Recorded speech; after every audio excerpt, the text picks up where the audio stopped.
Black CEO mocked by billionaire's white family. Moments later, she axed the $900 million contract. Hello everyone. Before we begin today's story, I have a small favor to ask. Please hit subscribe and turn on the notification bell so you never miss our channel's new videos. It's quick, free, and the best way to support us in bringing you more dramatic stories. Your support means the world to us. Where are you watching from? Drop your city or country in the comments below. Thank you very much. Now, let's get back to Dr. Naomi Ellis. The moment she stepped into the Bennett family's private dining hall, a hush fell over the polished oak room. Not because she had said anything, but because the billionaire's family had already decided who she was. The first blow came from Eleanor Bennett, the matriarch, her voice slicing across the table like a cold wind sweeping through an open door. "I'm sorry, dear," she said loudly enough for every relative, guest, and server to hear. "But who exactly invited the assistant to sit with the executives?" Forks paused. Glasses stilled. A few of the younger cousins smirked, waiting for Naomi to shrink, to apologize, to move. But she didn't move at all. She simply lifted her eyes, steady and unbothered, and the room did not know what to do with that kind of silence. Owen Bennett, the eldest son and heir to the Bennett empire, leaned back in his chair and chuckled under his breath. "Mom, relax," he said, nodding toward Naomi. "She probably handles scheduling or something. These big contracts have tons of support staff." Laughter rippled, soft but sharp, the kind that pretends it isn't meant to wound even though it hits right where it aims. Naomi placed her leather folio on the table. Nothing flashy, nothing designer, nothing the Bennetts would recognize as expensive, and that only fueled their assumptions. Across the table, Chase Bennett, white gold Rolex glinting beneath the chandelier, nudged his sister and whispered just loud enough. "She walked in here like she owns the place." His sister replied, "Please, Chase. Look at her. That's not how someone worth billions dresses." The words settled over the table like dust, small, dismissible, but suffocating when enough of it gathers. Naomi had heard it all before. At 24, she had walked into a boardroom wearing a pressed blouse and clean slacks, only to have an investor hand her his empty coffee cup, assuming she was the intern. At 31, after selling her first company for 8 figures, a competing CEO told her, "Success looks strange on you." And now, at 42, steward of one of the largest tech innovation firms in the country, sitting at a table where she was the single most powerful decision-maker present, the past echoed again. "Assistant," Eleanor repeated, savoring the word, unaware of how flimsy it sounded in her mouth. "Sweetheart, why don't you sit near the back? The executives need this space for the real discussion." Naomi didn't flinch, didn't shift. She simply breathed, slow and deliberate, the kind of calm that unnerves people who expect you to break. Yet someone across the room did shift. Emily Carter, a junior analyst in her mid-20s, seated 2 chairs down. She wasn't family. She wasn't wealthy. She wasn't supposed to speak. But she had seen something the Bennetts hadn't bothered to look at. "Mrs. Bennett," Emily said softly, voice trembling but determined. "Dr. Ellis, she's not the assistant." Chase scoffed. "And how would you know?" Emily swallowed. "Because her name is on every contract draft. She's the lead. She's the one in charge of the entire deal." The table stilled. The room stilled. Even the chandelier's soft hum seemed to pause. Then Owen exhaled sharply, waving a dismissive hand. "Please. Those documents are placeholders. Her name is probably there for compliance. Don't dramatize things." Eleanor looked Naomi up and down, slow, judging, the way someone assesses an imitation purse. "You're telling me she's the one handling our $900 million acquisition?" Emily nodded. Naomi didn't say a word. The silence unnerved them more than any argument could. A server accidentally tapped a glass against a pitcher, the small sound slicing through tension thick enough to taste. Owen leaned forward, eyes narrowing at Naomi. "If you're really the one overseeing this deal," he said, "you wouldn't mind proving it. What company did you say you're from again?" He knew the name. He knew exactly who Ellis Innovations was. But he wanted her to perform, to beg, to justify her seat. Naomi folded her hands, the faintest hint of calm steel washing over her face. "I said nothing," she replied. "You assumed everything." And for the first time that night, the Bennett family had no words at all. Owen Bennett stared at Dr. Naomi Ellis as if she had broken some unspoken rule of the room simply by existing in it. The chandelier above cast warm light across the table, but the air was turning colder with every second she refused to shrink. To the Bennett family, her silence felt like defiance. To Naomi, it was strategy. Eleanor Bennett let out a soft laugh, the kind meant to put someone back in their place. "This is adorable," she said, waving a dismissive hand. "We have an enormous corporate acquisition underway, and somehow the assistant thinks she is part of the negotiations."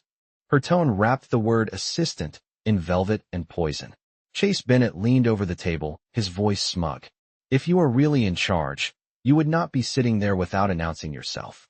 People who lead $900 million deals do not hide behind folios." Naomi did not blink. She never blinked when people overestimated their own power. She had learned long ago that silence creates pressure, and pressure makes the truth reveal itself. Emily Carter, the junior analyst who had spoken up earlier, looked around nervously as the Bennetts dismissed her words as if she had imagined Naomi's authority. "I saw her name on the documents," Emily whispered again, her voice tight. "All of them." But the Bennetts were not listening anymore. Power makes some people deaf. Eleanor tilted her chin with the confidence of a woman who believed the world operated beneath her fingertips. "Sweetheart," she said to Naomi, "you can stop this little charade.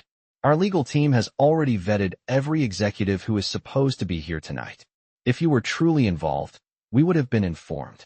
Naomi finally lifted her hands from the table, her movements slow, deliberate, the way a storm gathers before striking. "I did not come here to perform for you," she said calmly. "I came here to observe." Owen scoffed. "Observe what?" "How real executives discuss real business." Naomi looked at him the way surgeons look at tumors before removing them. "No," she said. "I am observing how you treat people you believe are beneath you." The table went silent. The kind of silence that tightens the air and makes even the most privileged feel exposed. But arrogance is a stubborn thing. Chase shook his head and laughed. "Come on. This is ridiculous. If she wants to prove she is someone, let her." "What company? Did you say you run again?" Naomi did not answer. She did not need to. And that terrified them. Because people who truly have no power rush to announce themselves. People who do have power do not. Eleanor leaned forward, her pearl necklace catching the light. "If you cannot even say your title, then you should not be sitting here." Naomi inhaled slowly, her eyes drifting across the table, taking in the faces of people who had never once needed to question whether they belonged. She remembered a moment from years earlier, the kind that buries itself in bone.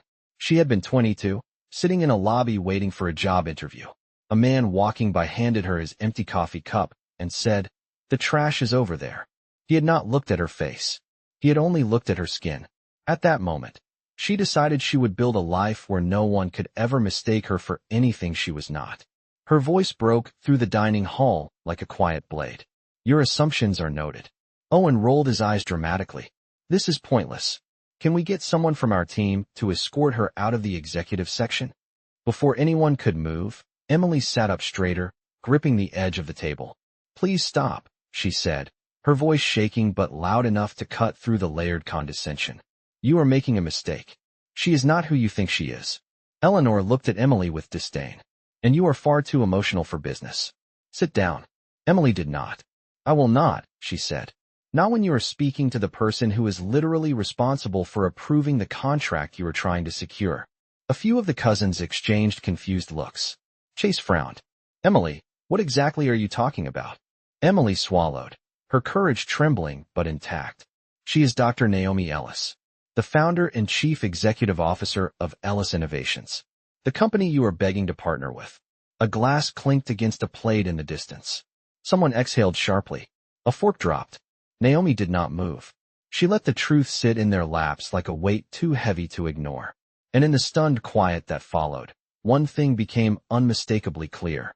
The room had finally realized who she was, but it was far too late to take back how they had treated her.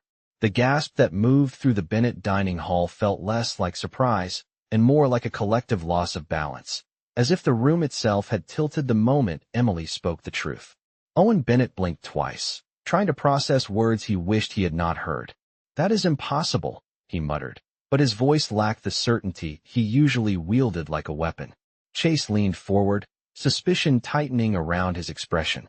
You are saying she is the chief executive officer of Ellis Innovations? The Ellis Innovations. Emily nodded, her hands trembling slightly. Yes, the one your entire acquisition depends on. The chandelier flickered in the silence that followed, casting long shadows over faces suddenly stripped of arrogance. However, Eleanor Bennett refused to yield. Years of entitlement hardened her voice. This is some sort of misunderstanding. Our son, our team, our family would have been informed if someone of her position was attending. Naomi lifted her gaze slowly, and her calm unsettled them more than any anger could have. You were not informed because I requested it, she said. I wanted to see how you conduct yourselves when you believe no one important is watching. A chill slithered down the length of the table. Chase sat back, mouth tightening as if trying to rethink every word he had said. Owen struggled between outrage and panic. Why would you test us like this? He demanded. Naomi studied him with the patience of someone used to being underestimated. Because culture matters more than money, she said. And arrogance never hides for long. Eleanor scoffed and reached for her water glass, but her hand shook just enough to betray the crack forming in her confidence. You cannot expect us to believe you intentionally deceived us. Naomi's voice was quiet, but it cut through the room like a clean slice of truth. I did not deceive you. I simply allowed you to reveal yourselves. The words struck harder than a raised voice ever could. A server passing nearby froze mid-step, sensing the shift in the air. Emily looked down, ashamed for a family that was not hers, but relieved that someone like Naomi existed in rooms where this kind of behavior thrived unchecked. Owen tried to reclaim control, clearing his throat as he leaned toward Naomi with a strained half-smile. Look, we may have started off on the wrong foot. Let us reset, begin again, and discuss the contract professionally. Naomi kept her eyes on him, unblinking. You mean the $900 million contract you assumed I had no authority over? Owen hesitated. We may have misinterpreted the situation. You dismissed it, Naomi corrected. You dismissed me. Eleanor forced a brittle laugh. You cannot take everything so seriously. We were simply making conversation. Naomi remembered the flashback from earlier, the 22-year-old version of herself holding a coffee cup that was not hers, realizing she would always have to work 3 times as hard to be taken half as seriously. She inhaled. Your conversations reveal your values. And your values reveal your blind spots. Chase, realizing the deal was slipping, leaned in urgently. Dr. Ellis, whatever happened tonight, it does not change the strategic alignment between our companies. We can still move forward. Naomi tilted her head slightly. Is that your assumption? He faltered. His confidence was evaporating like mist under heat. Across the table, a younger cousin whispered, Are we really losing this deal because of dinner? Another responded under his breath. Because of how they treated her. For the first time that evening, it was not Naomi who looked powerful. It was the truth standing beside her. Owen tried once more, voice softer now, the entitlement draining out of him. Dr. Ellis, we apologize. Truly, let us handle this properly. Let us show you the respect you deserve. Naomi's eyes held a calm that made even the chandelier seem to dim. Respect is not something you show when you need something, she said. Respect is what you show when you believe someone matters. The weight of that sentence pressed down on every person in the room, even the ones who chose silence when they should have spoken. And yet, none of them knew that the real impact of their actions had already begun unfolding far beyond that dining hall. Because while they scrambled to reclaim dignity, decisions were already being set in motion. Naomi's phone buzzed once beneath her folio, a silent confirmation from the team waiting for her authorization. Whatever the Bennetts thought was still salvageable, they were about to learn the truth the hard way. The vibration of Naomi's phone was subtle, almost polite, but in a room full of people who believed they controlled every outcome, that small sound might as well have been a thunderclap. She did not check it. She did not need to. She already knew what it meant. Protocol had begun. What the Bennetts had not yet realized was that this dinner, this room, this entire display of arrogance had already been logged, analyzed, and transmitted to the Ellis Innovations executive system. Every condescending remark, every dismissive gesture, every assumption dripping with entitlement had been observed not just by Naomi, but by the very infrastructure that powered the $900 million contract they were so desperate to secure. Owen leaned forward again, his voice careful now, softened to mimic humility, but it rang hollow. Dr. Ellis, if there have been misunderstandings tonight, we can address them privately. There is no reason for this to impact the partnership. Naomi looked at him with the kind of calm that makes people brace for impact. What you call misunderstandings, she said, are patterns. And patterns are predictors. Chase swallowed, his earlier arrogance unraveling thread by thread. We can fix this, he insisted. Our companies complement each other. You know that. Let us realign and start fresh.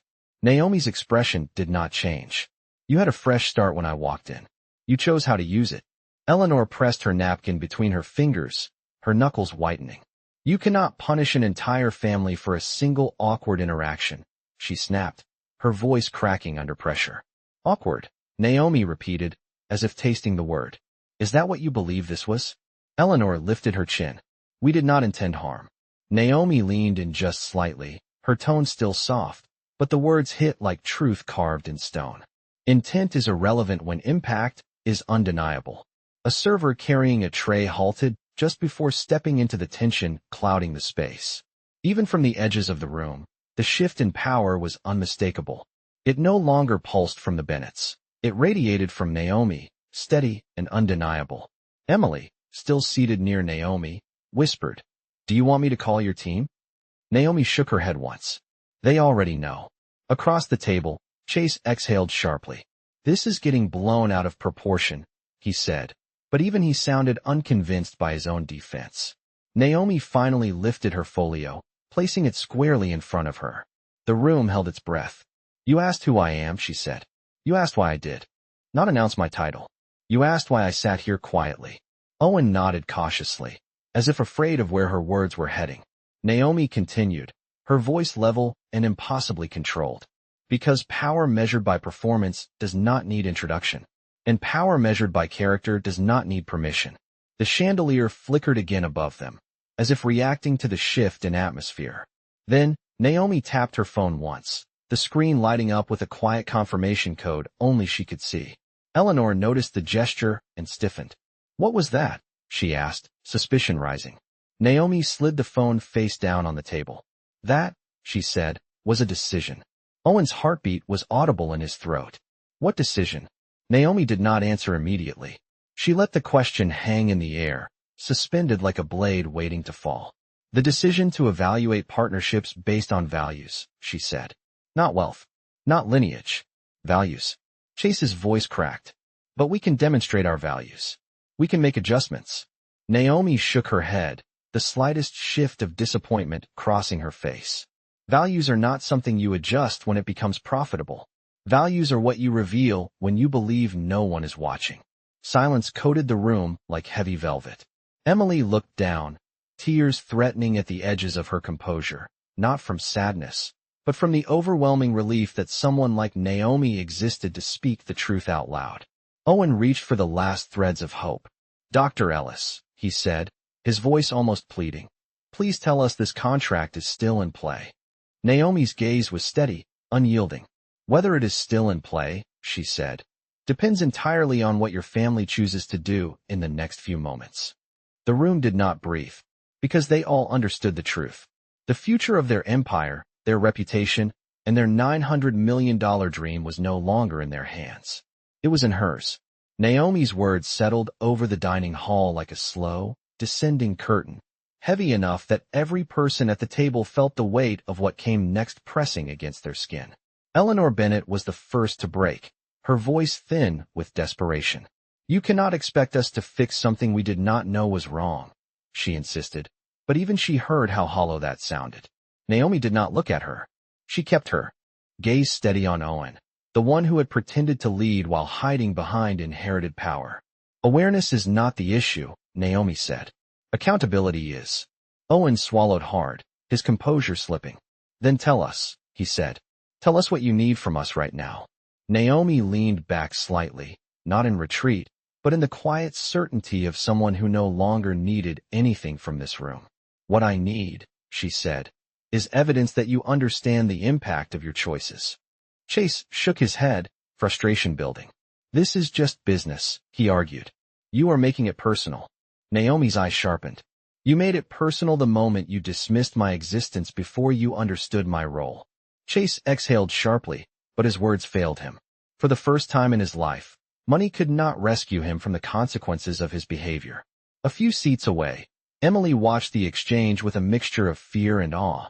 She had seen executives crumble under far less pressure, but Naomi's strength was not the loud kind that demanded attention. It was the calm, rooted kind that made arrogance wilt. Across the table, Eleanor's facade cracked. Dr. Ellis, she began, voice trembling. We were unaware of your status. If we had known. Naomi cut her off gently but firmly. If you had known, you would have performed respect. That is not the same thing as having it.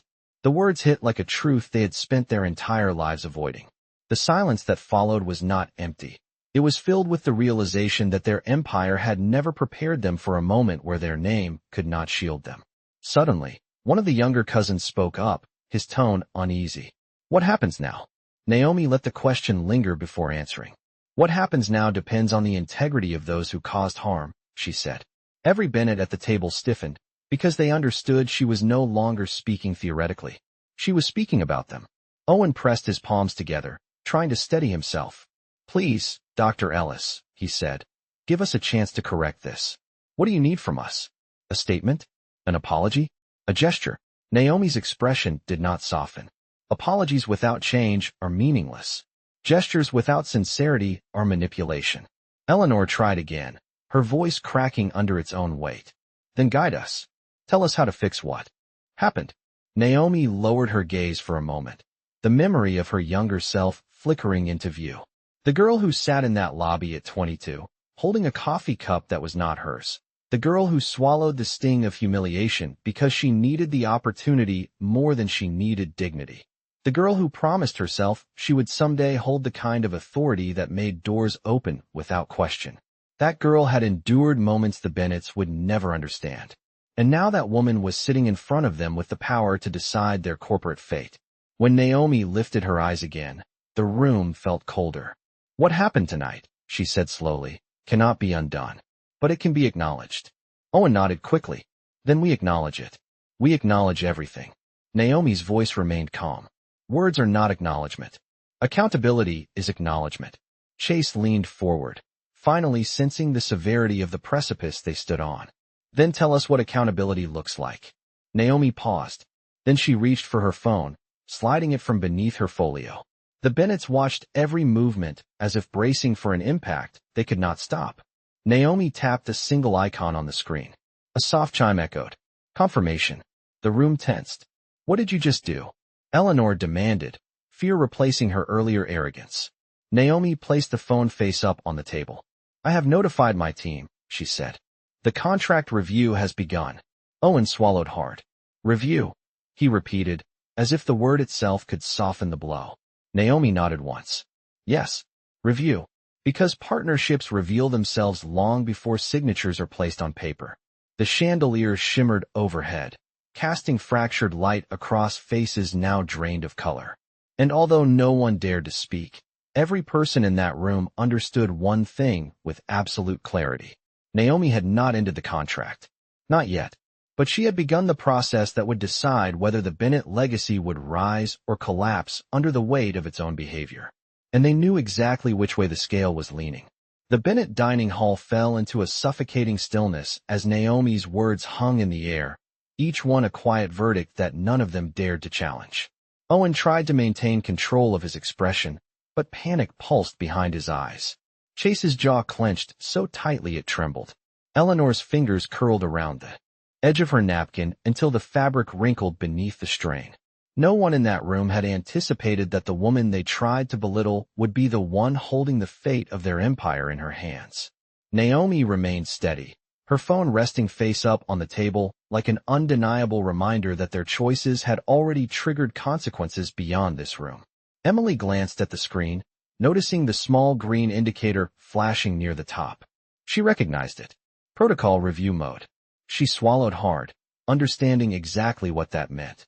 The Ellis Innovations leadership team had been alerted. The system had started compiling behavioral logs, documented incidents, tone markers, and credibility indicators. There was no undoing that. Owen cleared his throat, forcing a semblance of composure. "Dr. Ellis," he said, carefully enunciating each word, "this review does not have to be the end of this partnership. We are prepared to demonstrate the sincerity of our intentions." Naomi tilted her head slightly. "You misunderstand," she said. "This is not about intentions. It is about alignment." Chase leaned forward, unable to contain his frustration. "Then tell us what alignment looks like, because clearly you have a different definition than our family does." Naomi looked at him with a calm that made his breath hitch. "Alignment is when values match actions," she replied. Tonight, they did not. Eleanor pressed her hand against her chest, her voice tight with disbelief. "You truly expect us to lose everything because of a single dinner conversation?" Naomi met her gaze directly. "A single dinner reveals more truth than 1,000 written promises." The words hit Chase like a blow. He ran a hand through his hair, the weight of consequence settling on his shoulders. "So what happens next? You walk away? You cut us out of the deal entirely?"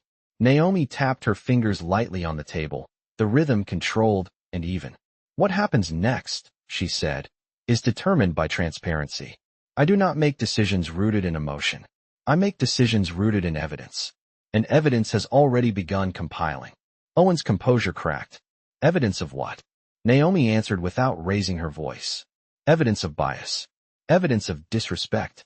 Evidence of leadership failures. Evidence of cultural misalignment." The chandelier overhead glimmered faintly, as if reacting to the tension.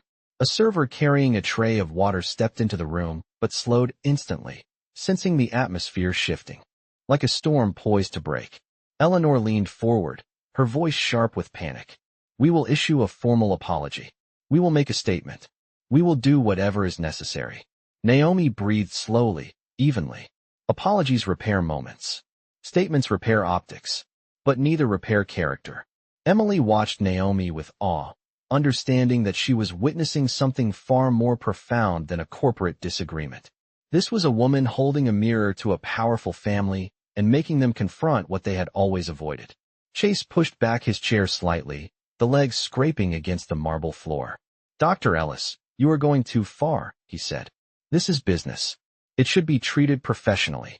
Naomi looked at him with a gaze so steady it silenced him mid-breath. "You treated it personally the moment you reduced me to an assistant." He flinched at the reminder. For the first time that night, the arrogance drained from his expression. Owen attempted one final angle. "Then what do you suggest we do in this moment?" Naomi lifted her phone. A soft blue banner appeared across the screen. "Review process Step 2, Leadership Assessment." She set the device back down. "Right now," she said, "you do nothing. You listen." The room froze. Naomi continued, her voice smooth as polished steel. "Ellis Innovations does not choose partners based on financial gain. We choose partners based on integrity, inclusivity, and vision."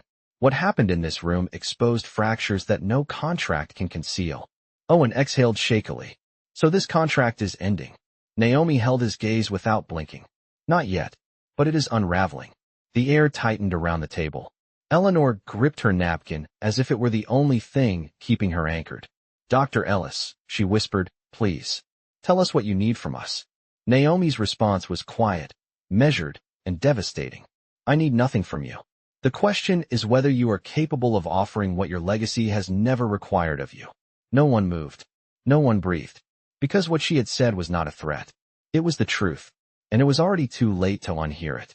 Naomi's words did not echo in the Bennett dining hall. They landed with the crushing quiet of truth, a silence that exposed every flaw the family had believed they could hide behind money, legacy, and entitlement. Owen's breath hitched as he tried to form a response. But nothing he said would change what Naomi had already seen in this room. Chase shifted in his chair, his confidence unraveling in real time. Eleanor gripped the table as if the wood beneath her palms could anchor a legacy slipping away. Naomi did not raise her voice.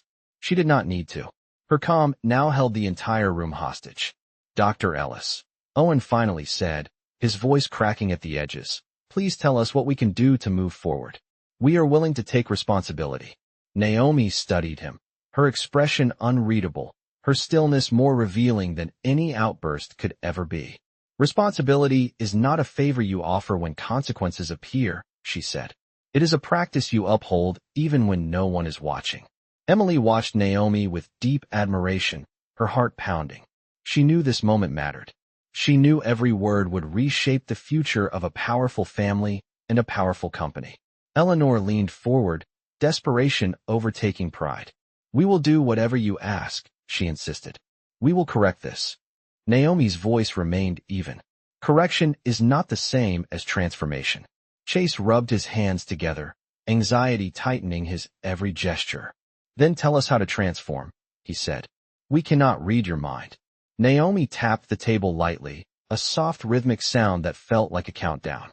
"Transformation begins with honesty," she said. "Not excuses, not polished statements. Honesty." The chandelier glimmered faintly overhead, as if reacting to the shift that was about to take place. Owen's voice softened. "Then be honest with us now. What did we do wrong?" Naomi inhaled slowly, letting the question settle. "You judged before you knew," she said. "You dismissed before you asked. You minimized before you understood." Eleanor opened her mouth to defend herself, but Naomi held up a hand, and the room obeyed the gesture instinctively. "And most importantly," she continued, "you believed your comfort mattered more than my dignity." A cold, crushing truth rolled through the room. The younger cousins lowered their eyes. Even those who had stayed silent now felt complicit. Owen exhaled shakily. "We see that now," he said. "We see the harm." Naomi's gaze was unwavering. "Seeing the harm is not enough. Changing the harm is what matters." Then, for the first time that night, she lifted her phone again. A second blue banner illuminated the screen. Review process, Step 3. Partnership Viability Evaluation. The glow reflected in Chase's eyes, and he froze. "Dr. Ellis," he said quietly, "is that what I think it is?" Naomi nodded once. "Yes. It is the stage where we determine whether this partnership can survive the culture it would be entering." Eleanor stood abruptly, her chair scraping the marble floor. "You cannot do this," she said. "This deal is vital to both our families." Naomi's voice remained controlled. "It was." Owen stepped forward slightly, palms open. "Then help us fix it. Tell us how to prove we can do better." Naomi's expression did not soften. "The proof begins with understanding that your legacy does not entitle you to my company's respect." The chandelier above flickered again, the light shifting across Naomi's face with quiet intensity. "I do not partner with families who believe respect is optional," she said. Emily felt her breath catch. It was the first time someone had ever said those words in a room full of Bennetts. Chase's voice broke as he asked, "So what are you saying, Dr. Ellis?" Naomi looked around the table, surveying the faces that had once smirked at her, dismissed her, spoken over her. When she finally spoke, her words were precise and devastating. "I am saying that your behavior tonight has placed this contract on the edge of termination. And the only question left is whether you can pull it back from the brink." The room remained frozen, every person suspended between fear and realization, because they knew her next decision would define far more than a business deal. It would define their entire legacy. The Bennett dining hall felt smaller now, as if the walls themselves had moved inward, trapping the family inside the consequences they had created. Owen stood frozen, his hands hovering uselessly at his sides. Chase's breath came in shallow bursts, each one tighter than the last.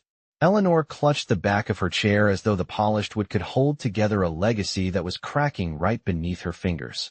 Naomi remained seated, unmoved, composed, the calm center of a storm she had never started but now fully controlled. She looked at them with a steady gaze that did not rise or fall with their panic. It simply observed, measured, and recorded.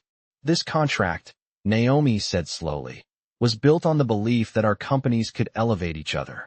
But elevation cannot occur when one side refuses to see the humanity of the other."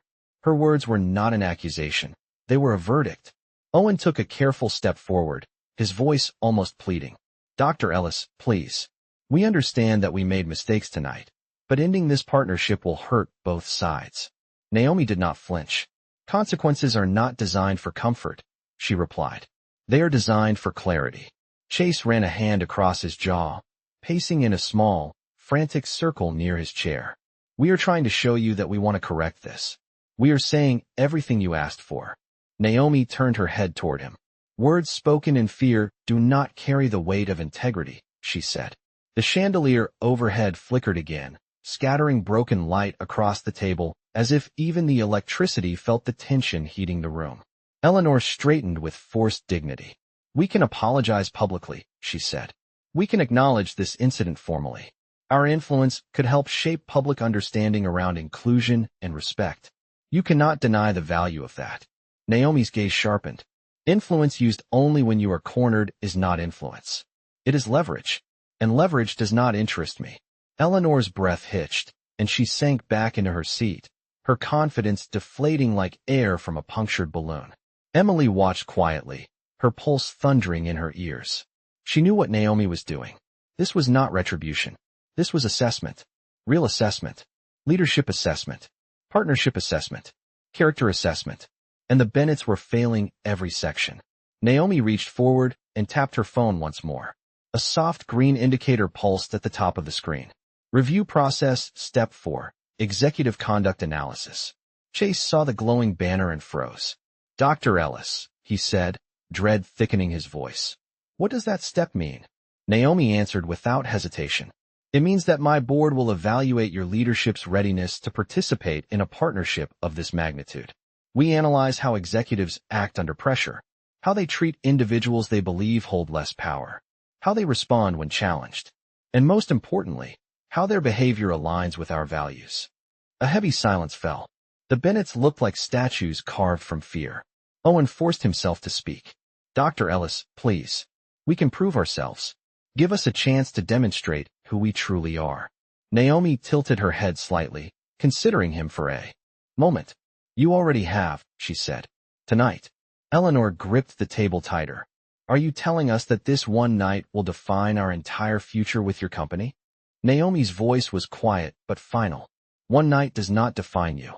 Your behavior in one night does. Chase's frustration snapped. We cannot change the past. What do you want us to do right now?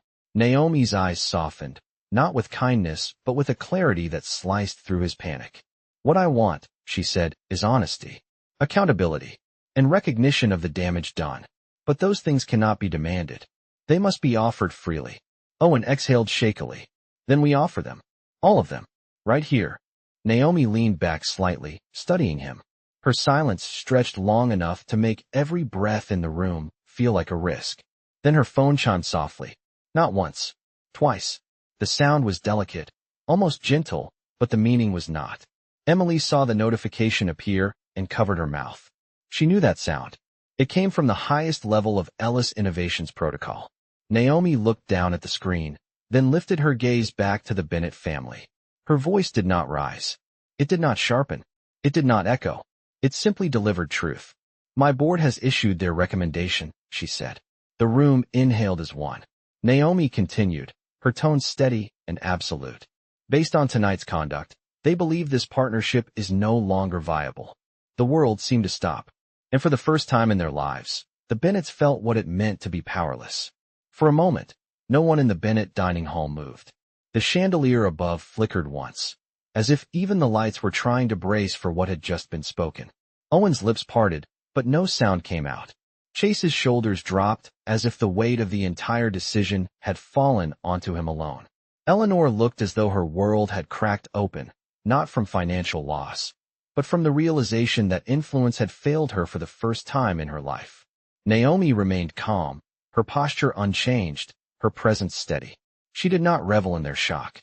She did not soften it. She simply allowed the truth to settle in the room exactly as it needed to. Non-viable.